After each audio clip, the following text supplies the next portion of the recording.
All right, we're good to go. I'm good. All right.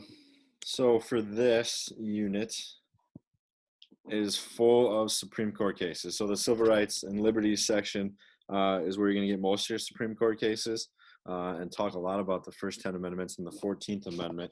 Um, I know I found a chart that you guys can print off. I think I shared it with you, Mr. Melanis. There's like a Supreme Court chart. That would be something maybe that'd be beneficial to have next to you during the test, just to kind of glance at it. I don't want you guys Googling stuff, right? And wasting time when you only have 15 minutes or 25 minutes to write your FRQ, but have it next to you along with maybe the key documents, maybe some key definitions. But in this unit, we're kind of just looking at the civil rights and liberties. So liberties protect individuals from abuses of the government, whereas your rights come about as a result of equal protection under the law. So if we're looking at all the different required cases here, there's listed right here. We'll kind of go through those and connect them to the different amendments. So the first one that we're looking at freedom of religion and that concept. And looking at the establishment clause, they might throw out some clauses, or it could be maybe an excerpt from something. You might want to address a clause from the Bill of Rights, because Bill of Rights could be one of your required documents that you could use on the argumentative. So that'd be good, and maybe you can address the First Amendment. But looking at that required case then would be Engel versus Vitale. Students in a public school refuse to kind of go over a prayer that started with the words Almighty God. So what the Constitution or what the Supreme Court said, they kind of said that because of the Establishment Clause, you cannot do that. Again, establishing religion in a public school. So they're kind of forcing something. This is something that you cannot do. The court does say, okay, so it says, we think that by using its public school system to encourage this, the state of New York has adopted a practice inconsistent with the Establishment Clause. There can, of course, be no doubt that New York's program of daily classroom invocation of God's blessing as prescribed in the Regent's Prayer is a religious activity. But if you want to go off of that, you can have separate times where people can reflect. So if you're not kind of forcing one religion or establishing it, you can have maybe a place for individuals to go and reflect on their own, and they can choose to do so. So again, it can be around the schools. You can't just force it and make it required. So that's the Engel versus Vitale. That was in 1962. That's first part of the First Amendment. Then if we're looking at another religious case, Wisconsin versus Yoder, where they were talking about after 8th grade, the Amish, we don't want to go to school. We need to do things at home. That's kind of our culture. So did the state violate the free exercise clause? So a different clause in the First Amendment and freedom of religion. And the court found that the values and programs of secondary school were in sharp conflict with kind of what their religion says. It was conflicting. They weren't allowing them to freely practice their religion. Next up in the First Amendment, again, many different parts in the First Amendment: freedom of speech and the press. Congress shall make no law abridging the freedom of speech or of the press. So if we look at the next required case, again, this unit, if you guys can remember from way back in first semester, was full of your Supreme Court cases. Schneck versus United States, 1919. He was printing material speaking out against World War I. He was tried and convicted for violating the Espionage Act. So did the government violate his right and by censoring that information?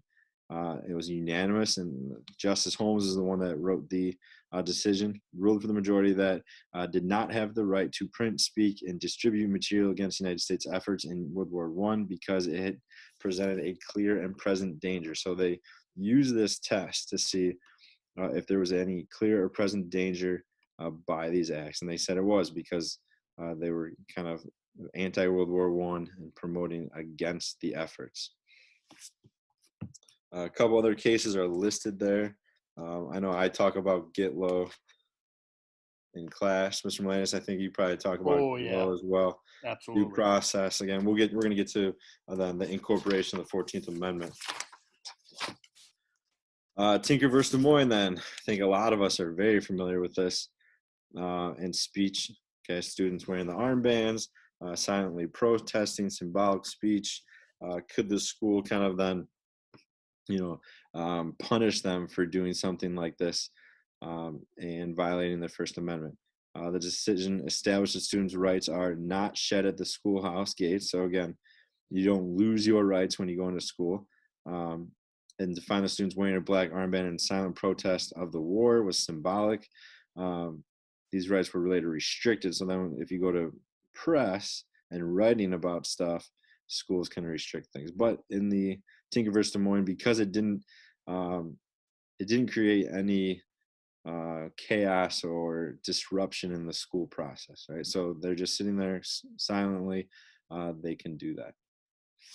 Then, if you're looking at New York Times versus the United States, New York Times releases some Pentagon papers. It was a study in the Vietnam War and things like that. The government tried to halt those, claiming that it would injure the national security. So basically, the question was their First Amendment free press clause violated because it was sensitive material? And they said that the government had no right to prevent the New York Times from printing that. Okay? So they now how they got that material is a different question, right? So if they got that illegally, then that's different. But by printing those things out, and then the government trying to restrict that, that would violate the New York Times freedom of press. All right. If you look on the bottom there, one of our favorite cases, probably, right? My students know it as the bong hits for Jesus case. Yes, that's what we use. Yes, Yep. that's It's another student protest. yeah. Freedom of assembly. Um, we don't really have a required case there. Um, you can peacefully protest and assemble as long as you're basically following ordinances and rules, laws, regulations. That's why the KKK can have a march in downtown wherever, as long as they go through permits and the government structure of that, and then they have to be protected. So freedom of assembly is important as long as they're following kind of the rules, laws, and regulations of the town or city or whatnot. Then the one required case for the Second Amendment, right to bear arms, kind of goes down to the McDonald versus Chicago case. Recent, 10 years, but 2010. Chicago had its own gun laws at that time, and the Supreme Court ruled in Heller that the Second Amendment gave an individual the right to bear arms, but Chicago was kind of violating this by restricting, was it handguns, I believe? You cannot own a handgun in the Correct. city of Chicago. And what the kind of decision was, the 14th Amendment makes the Second Amendment right to bear arms fully applicable to the state. So we will talk a lot more about the 14th Amendment incorporating selective incorporation. So they slowly did this over time, but incorporating the Bill of Rights to the states. So the states do have to follow those Bill of Rights, and then the citizens are protected by those. Now, the states then can kind of do different things to restrict it somewhat, and registration, that's a whole nother kind of conversation. Looking at Fourth Amendment, right to privacy. A lot of these cases are cases I talk about. I know I've addressed Wolf versus Colorado, Mapp versus Ohio is a search and seizure. That's the exclusionary rule. I don't know why it's not a kind of a required case, but It's a sin. yeah, I'm not sure why. But in that case, police are trying to look for, they're investigating things. They don't have a warrant. They go into a house and they found different illegal material, and they tried to prosecute this person for it. But they couldn't because they didn't have a search warrant. So what they have to do with that evidence is throw it out, exclude it. That's why it's called the exclusionary rule. Fifth Amendment, Sixth Amendment, Seventh Amendment. So your due process. No person shall be held to answer for a capital crime. So that's kind of like pleading the fifth. Um, all these processes that you are guaranteed when you go to trial. So free and fair trial, the right to a trial by jury, all those things. Kind of leads you then to a couple other cases: Gideon versus Wainwright, and then also Miranda versus Arizona, which I don't know why that's not in a required case as well. I feel, but in Gideon, he was an individual who kind of Broke did into the a wrong pool things hall. every once in a while. Yeah, he often was drinking and doing gambling without his wife knowing and things like that. And he broke into a pool hall, supposedly. They arrested him. The big piece of evidence behind that was he told the cab driver when the cab driver picked him up not to tell anyone because he needed a ride home. So he told the cab guy, hey, don't tell anyone about this. And in this case, he couldn't afford a lawyer. So he had to kind of represent himself because it wasn't a federal crime and a felony. So he represented himself, and he didn't really know how to answer or do follow-up questions, anything like that. The reason he told the cab driver not to tell anyone is because his wife didn't know that he was out drinking and gambling. He just didn't want people to know that. Okay? So he was just an individual, and then wrote to the Supreme Court. They actually heard his case, and they said, no, the Bill of Rights should protect you even in a state case of this magnitude. So it wasn't like a murder trial, capital punishment trial. It was a simple burglary, and then he was represented by a lawyer, and his case is overturned. Then Miranda versus Arizona, Ernesto Miranda, again, interesting individual who uh, I think he was. Did he? Yeah, he raped and kidnapped Oh, yeah. someone. He confessed to it, but then he said, "Hey, I didn't know my rights. I didn't know I didn't have to talk." Um, so then he had another case. He was, I believe, convicted. Once he got out, something kind of fun about him. He would sit Oh, on the Arizona State Capitol and sell Miranda cards for like $1 with your Miranda rights on them, and he'd sell them there. And I want to say he was. I don't know if this is. I want to say he was murdered by someone. he was killed in a bar, Yes. and Miranda, when Miranda got killed, they read the Miranda rights to the guy that killed Miranda, Yeah. and he kept quiet and he got off. Yes, that's what happened. Yes. He lived and died by Miranda. By the way, I totally forgot that Miranda's not required. Yeah, that's weird. I don't Dude, know. I'm not sure if you guys saw my face when I saw I that. I saw was it. like shocked. I definitely saw it. Yeah. Oh, New York versus Corliss. I've talked about this one a little bit too. Um, I guess that's not required either, so that's something that we don't really have to talk about it. Gregg versus Georgia is not required, but again, your Eighth Amendment, just the excessive bail, cruel and unusual punishment. Um, then we get to the 10th Amendment, states' rights. But what they really probably would throw out there, it'd be the 14th Amendment and talking about selective incorporation and the Due Process Clause. So the incorporation doctrine, um, initially, they said it was just there kind of to protect the freed slaves, not to incorporate the Bill of Rights.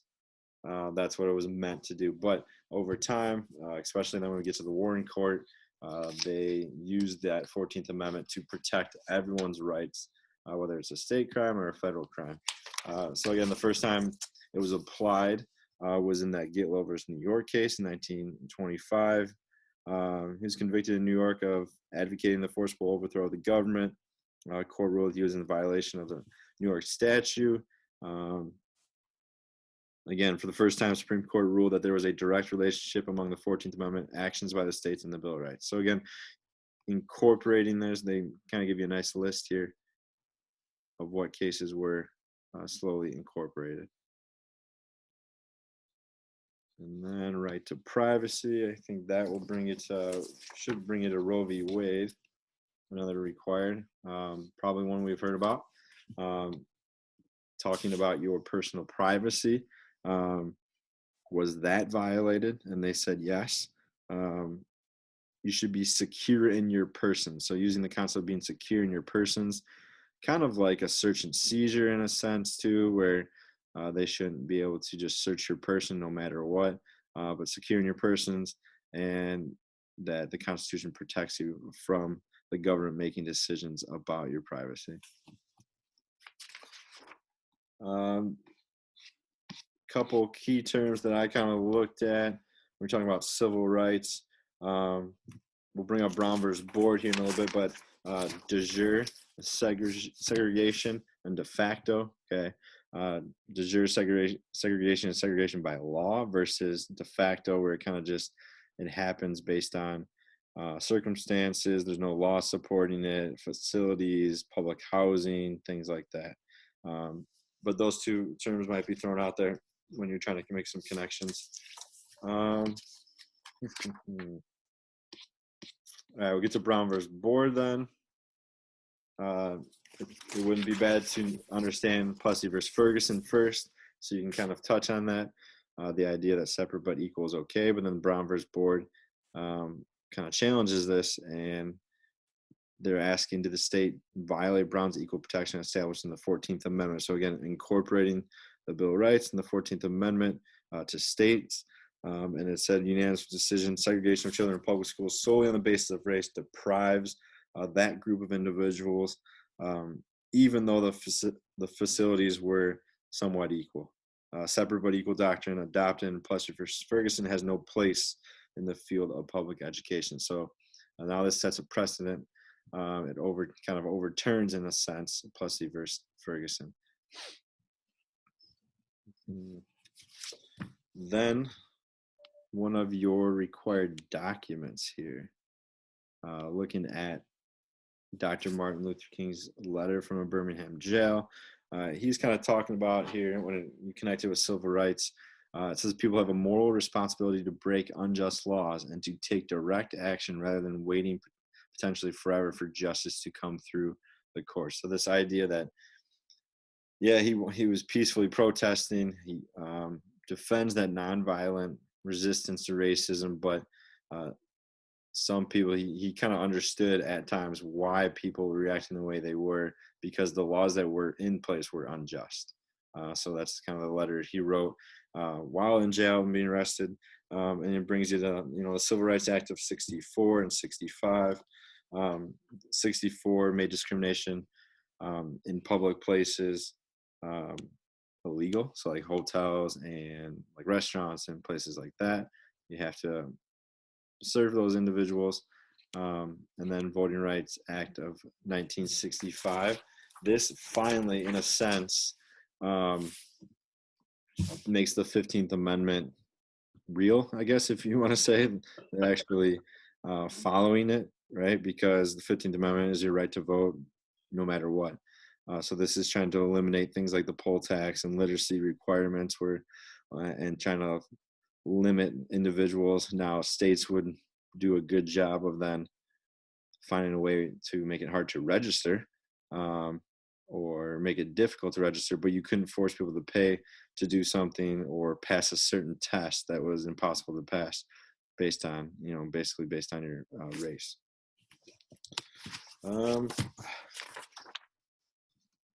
That's for the most part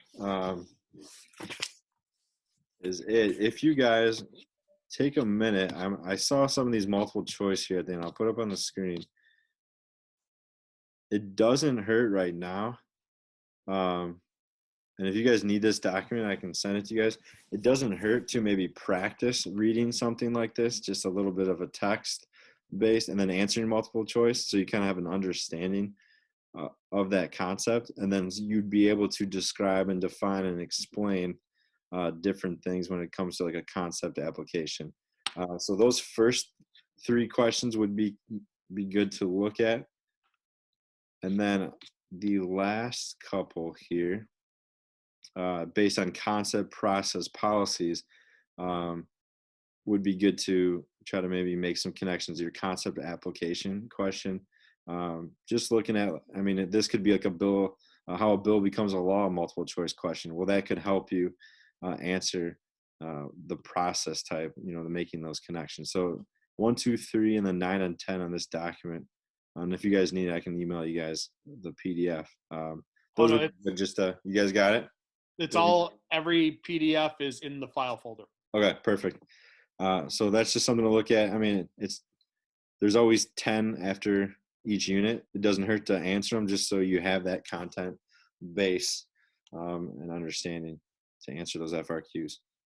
Another thing, before I forget, I would, if I were you guys, go on that College Board YouTube channels that they're doing in the last like 3-4 days of basically all week. They are putting sample FRQs up with the timer, and then the teacher talks over them either during the FRQ while you're actually writing it, and then the next day they actually review the answers. And again, these are the two gurus, one for comparative, one for US Gov, that have a hand in helping write the test. So I would listen to them, and they explain different things. If you're on social media and things like that, like Twitter, you can send those teachers responses, and they'll reply back to you and say, not good, good. You need to work on that part of the response. They're pretty good. So if you have time to do that, I would do that before the AP test. Saturday too, right? C-SPAN? Saturdays at 8? Is it 8 hour time? I think so. I think so. They actually go on C-SPAN, and so many people bother these guys with questions. It's usually AP teachers. They actually had to pass a rule only kids can call in and ask questions. Because when Mr. Lunkenheimer says they have a hand in writing the questions, that's understatement of the year. Yeah. They write the questions. And it's good. It'll probably look a little different this year because they're not addressing as much the multiple choice aspect of it. So they'll probably break down how to answer different parts of the FRQ and the argumentative piece and things like that. So exciting times. Yeah, I'll provide a link to all those videos probably tonight for my side. Yeah, in that Mr. Molinas, in that Google slide I shared you. Yes. The links are in there. So if you want, okay, that's easy. All right. AP Comp. Yep. Oh boy. Here we go. All right. Let me share my screen. Let's go desktop 2.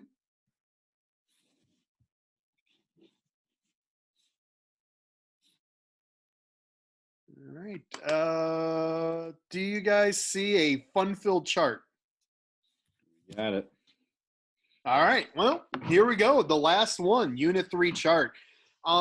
Unfortunately, we really don't have a review book for you guys. We've been relying on the chart for this because you might not realize you guys do have the best review guide in your hand. It's your Ethel Wood book. That book started off as a review guide, and it's now kind of turned into a textbook. But it's still, I think, the best that you could get out there. There's only like 1 or 2 other review guides out there, and I've always kind of thought they were kind of, yeah. So, right? Yeah, I like that one too. Yeah. So easy to read. Yeah. So anyways, here's the Unit 3 chart. Unit 3 focuses on political culture and participation.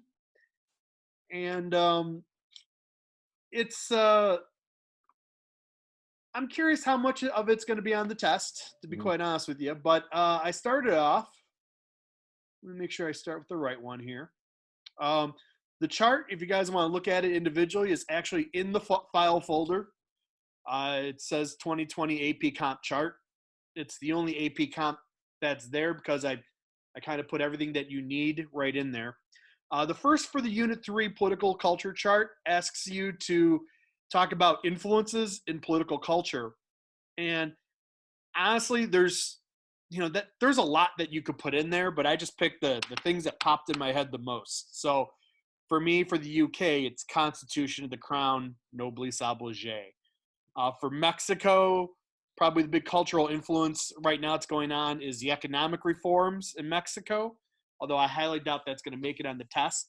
But I'd say the shift from one party domination to second party domination with PRI. PRI gave up power in 2000, and now they have a kind of a quasi-democratic system. For Nigeria, it's all about ethnicity, prebendalism, UK influences, common law, democracy. For Iran, it's juris guardianship and the revolution of 79 still. You don't have to try to say the Persian way of saying juris guardianship, just say juris guardianship, where what the supreme leader says, you have to follow. He has a right to influence your life. Do you guys remember when I pretended to be a local Muslim cleric and I assigned different people in the community to take care of those less fortunate? Well, juris guardianship is on steroids, and now the supreme leader says, I'm not only going to help the less fortunate, now I'm going to tell everyone how to live their life to be great, pious Muslims.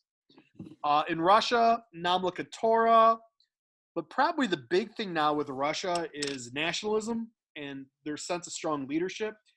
Russia doesn't have a strong tradition of democracy.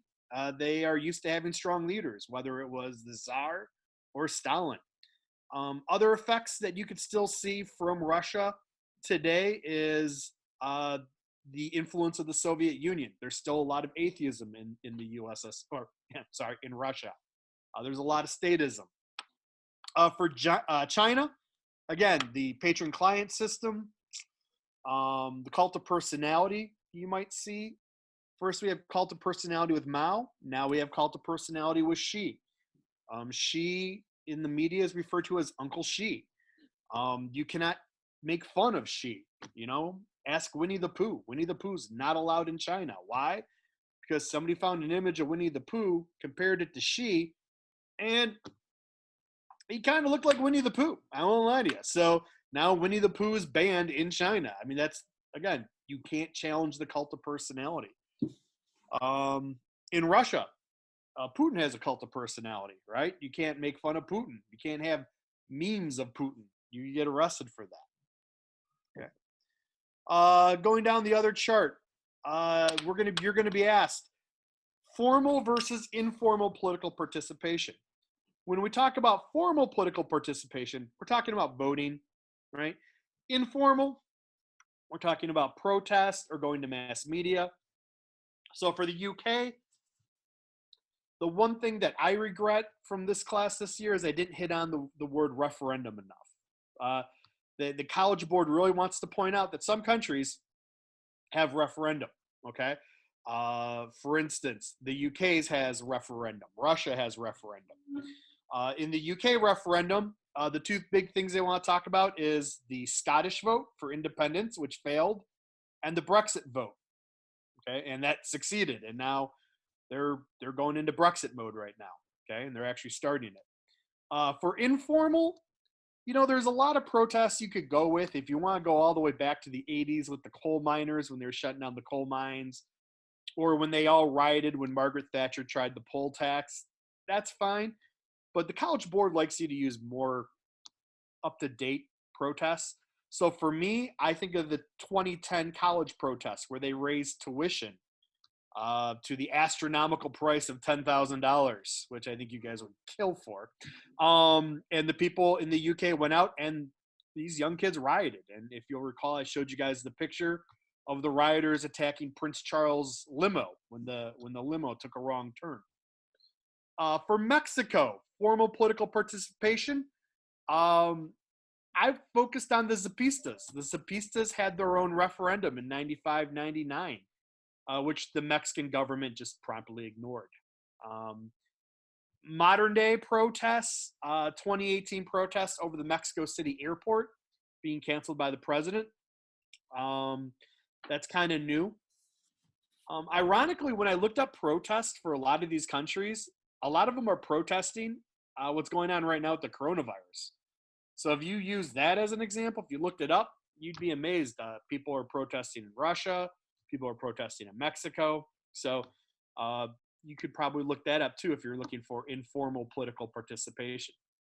For Nigeria, I just focused on the presidential election being a formal political participation. For informal, I went with the Ijwa protests over the lack of funds and pollution from the oil companies. If you want to go that route. For Iran, I focused on the green movement for an informal movement with the Besiege crackdown. For Russia, again, I focused on the 2003 referendum in Chechnya that approved the Chechnya regional constitution. The result, Putin co-opted Chechnya's leaders. For informal, P-word riot and their very limited success. Okay. For China, this one's kind of important. You might want to circle it. If you're asked to provide an example where a protest worked in an authoritarian government, you could go with China, because a lot of people have been protesting pollution over the last 10, 20 years. And pollution's gotten so bad in China that they've had to shut down the city of Beijing, where people like tourists could not go to the city of Beijing. It's mind blowing. I would never think of, checking to see if I could travel into the city of Chicago today because of pollution. But in China, they actually had that situation. And because of these protests, China's now actually kind of invested in green technologies, and they're trying to slowly cut back on the amount of pollution. As for formal political participation, really the only formal political participation is maybe trying to join the Chinese Communist Party. They do allow elections on small rural villages, but that's very rare and it's very controlled by the government. So I usually don't go that route. The next chart talks about civil liberties and political rights, and they also ask you to talk about separatist movements. So for the UK, if you guys look at the chart, it's very fascinating. The left column is going to be separatist movements. Okay. The right column is government control of media. And the middle column was civil liberties and political rights. And this one I found pretty fascinating. For the UK, they kind of have a separatist party, the Scottish National Party. And the UK is kind of the success story on how to deal with cleavage, considering separatist movements, where the UK turned around and told Scotland, look, we're just going to devolve power to you, right? You guys now have your own healthcare, education, tourism. We joked about tourism, how Scotland got put in charge of their own tourism, and they spent all this money for the slogan of welcome to Scotland, The other thing that's occurred is the Scottish National Party has emerged in the UK as legitimate number 3 party. They've kind of replaced the Liberal Democrats as the number 3 party. And again, these are, by giving these separatist people a voice, it's kind of calmed down the whole, are they going to stay or leave? As you can see, the UK is obviously, for civil liberties, civil rights, political rights, going to be the number 1 country. There's a group called Freedom House. I encourage you guys to check it out. They rank countries by how free they are. I think you'll be shocked at how low the United States is. I think we're only ranked, not ranked, but we're where they give you a score out of 100, we're only 83 out of 100. Where the UK is, I'm not going to add 39 plus 55, but it's much higher than the United States. They asked about extent of control of media. I just put down that the BBC is funded by the government, and every TV purchase has to help to fund the BBC. Lund, can you think of any other government control of media in the UK? Yeah. Not really. No, not really. I mean, it's pretty free. Pretty open. Yeah. For Mexico, separatist movement, the Zapatista movement, which wasn't handled well by Mexico. But first they tried force, then they tried to talk. It's kind of been like the 30-year crisis that they can't seem to solve.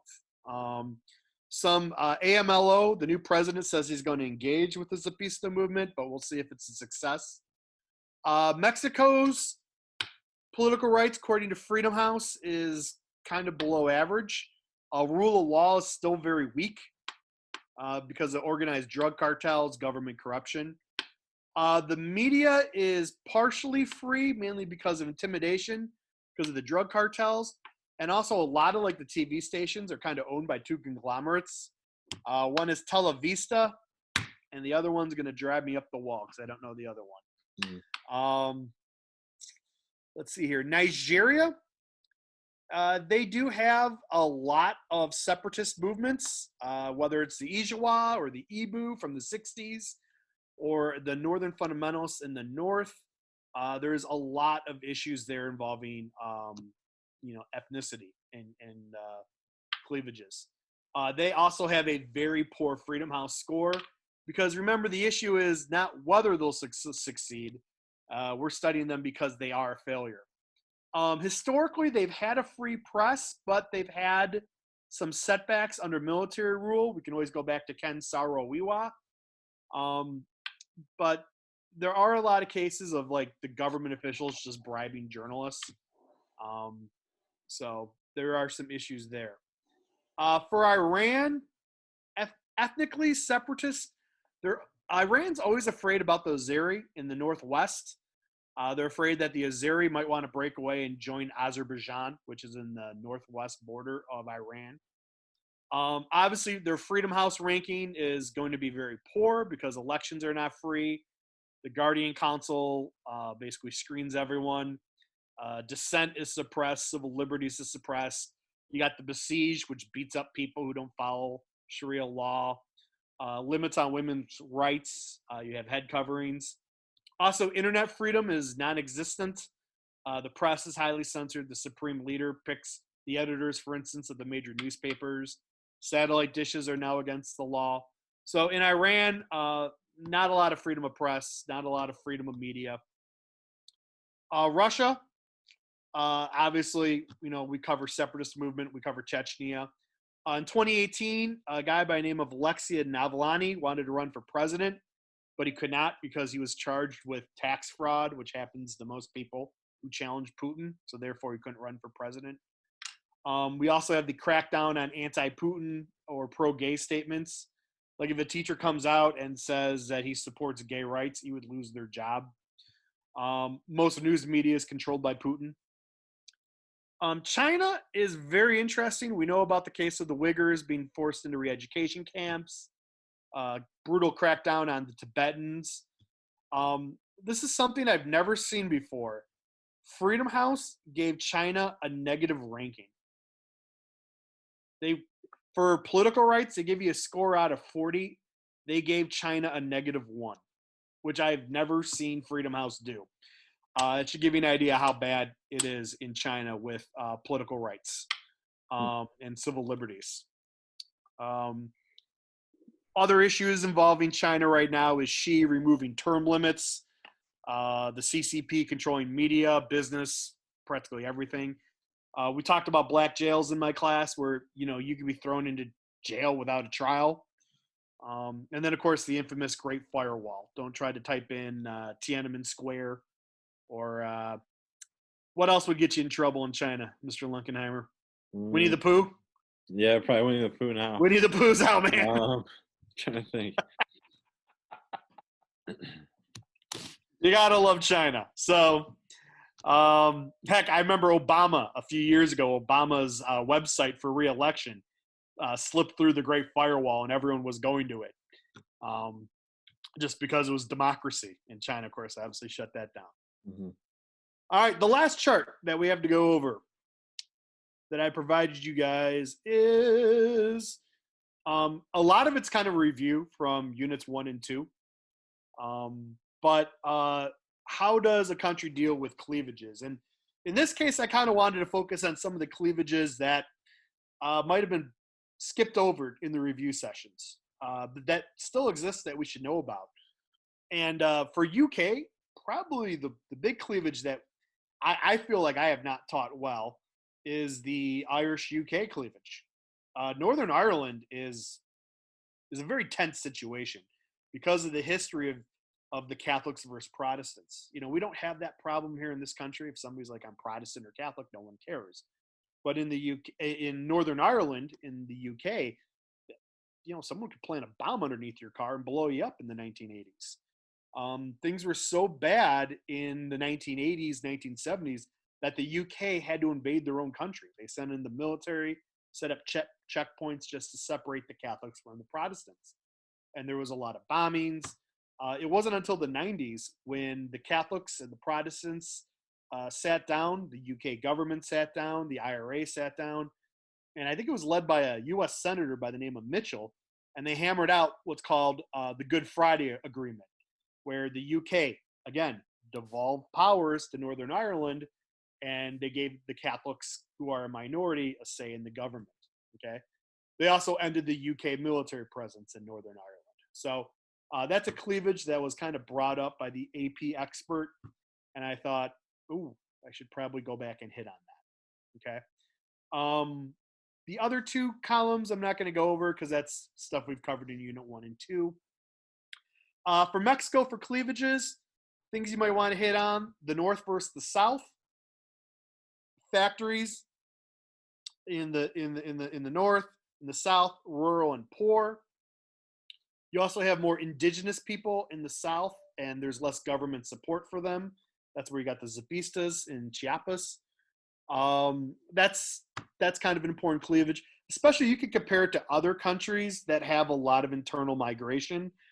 In China, many years ago, well, there was a famous FRQ that talked about comparing Mexico's movement from the south to the north, comparing it to China's movement west to the east.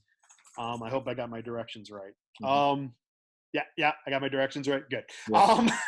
And that you might see an appearance of that in the future. Let's see here. What else? Again, Chiapas, we talked about again. For Nigeria, we always hit on the 250 different ethnic groups. The state's response has been federalism and devolving power down to the states. Sharia law, for instance, is allowed in the north. And the other state response, I'd say, to some ethnic issues, cultural cleavages, is Boko Haram attacks and how Nigeria has fought back against them. For Iran, probably the biggest cleavage, you have to understand that Shia Islam is the majority, but there's a lot of other religious groups: the Sunni, the Christians, the Jews, Zoroastrians. You also have ethnic issues with the Azerbaijans, as I mentioned earlier.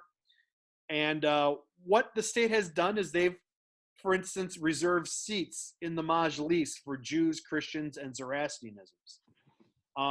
Another state response has been to crack down on religious groups that they don't support. For instance, the Baha'i. Am I saying that correct, Mr. Linkenheimer? The Baha'i? I think so. Yeah. That's how I said it, yeah. Yeah. They emerged out of, it's like a new religion that emerged out of Iran in the 60s, maybe a little bit earlier than that, where it basically says all the prophets from Christianity, Judaism, and Islam, they're all from like the one God. And Iran considers that apostate, and you could get killed for that in Iran. So even though it started in Iran, it today really, you don't really see it in Iran because they've cracked down on that one religion they're opposed to. For Russia, we have cleavages. Again, I went back to Chechnya and the co-optation. The other thing I kind of want to point out that I learned going to the middle column is I got the new prime minister of Russia, who was just appointed by Putin because of all the changes. Ironically, he's on the disabled list because he has COVID-19. So they got another prime minister in there temporary right now. Again, I don't think that'll be on the test, though. And then for China, again, cleavages. The Han ethnic group makes up 90%, but there are 55 recognized ethnic groups out there. They do have what's called special autonomous regions, where they say like these ethnic groups have like autonomy, but it's a lie. Tibet doesn't have autonomy. It's, you know, Xinjiang does not have autonomy for the Uyghurs. State response, again, we hit on the re-education camps for the Uyghurs, the forced learning of the Chinese language by the Uyghurs, and the obeying of laws. So that, I think, takes care of the charts. Questions? that you might come across. I found a lot of Unit 3 questions. I'll let you guys take a look at them on your own a little bit later on. You can work on these, but remember, you're definitely going to see an argumentative essay. Okay, where you're going to have to give a thesis. You're going to have to use one of the following course concepts and apply the AP 6 countries. So here's one about political protests in authoritarian governments. Are they successful or not? Just go up to the first chart that I went over with today. Okay. Yeah, Walsh, you have a question. So does spelling matter? Because God, I hope not. No, no, they said spelling, grammar, things like that does not matter. They don't care. Yeah, it doesn't. Okay, cool. You guys should have saw the amount of typos I had on the chart today. I cleaned it up. So yeah, no, spelling, it's you know what? The same way I treated the essays is the same way. Yeah, I've never graded on spelling or grammar. Gosh, could you picture if you had to like spell like Buhari right or Xi Jinping right? I mean, oh gosh. Romani. Oh, I'm done. The other FRQ that you guys could look at that I thought was pretty neat was about social cleavages again. And again, you would tie it in and develop an argument on whether social cleavages strengthen or weaken a regime's legitimacy. And again, pick one side. If you're going to say yes, UK is where it's at, man. Mm-hmm. If you're going to say no, Nigeria is where it's at. You know, that's how I'd approach it, you know. And then I did find there's going to be a chart data question. And I did find one. I know we had one for the Nigeria test. Mm-hmm. And this is another one I found that actually I like a lot. I kind of wish we used it. Yeah. But you guys can take a look at that a little bit later. But that's Unit 3 for Nigeria. I'll be posting the videos for you guys to watch tonight. So that way, you know, if you guys want to start watching what the AP has produced, you want to start cramming, now's the time to do it. So does anyone have any other questions about AP comparative? Garrett, I know you've been very chatty. Garrett's not there. Anyone else? Nate? We lost somebody else, but all right. Walsh, you're good to go? All right.